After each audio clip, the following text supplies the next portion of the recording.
A cross is moving on the surface from one side to the other, while through is moving inside a three-dimensional object. Let's figure out which word fits best for these questions. Number one, we walked blank the park. Which word is better here? Across or through?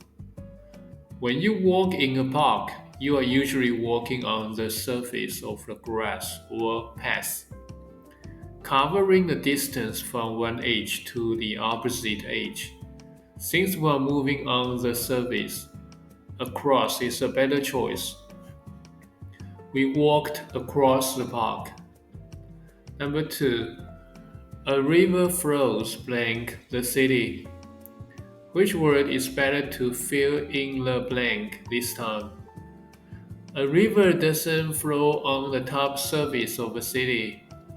It goes within the boundaries, passing among the buildings and structures. Using the city as a volume, it moves inside. Because it's an inside movement, through is correct. A river flows through the city. Number three, she looked blank the window. Which word should we use here?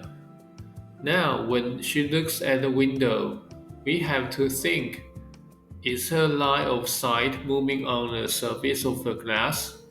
Or is it going inside the glass material to the other side? Her eyes are literally passing through the thickness of the material to see what's outside. So through is the word we need. She looked through the window.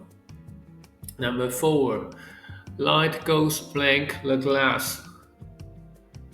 I wonder, should we use across or through for light and glass? Does light travel on the surface of the glass? Nope. Like the gaze in the last question, light passes inside the material, going from one side to the other. Since it moves inside the glass, through is the word we need. Light goes through the glass. So just remember, across is moving on the surface from one side to the other, and through is moving inside a three-dimensional object. I'm Nelson, a real person, not AI, who works hard to make these lessons for you, so please like and subscribe. I hope these tricky prepositions don't make you want to drive across the country looking for the answer. I'll see you next time. Bye.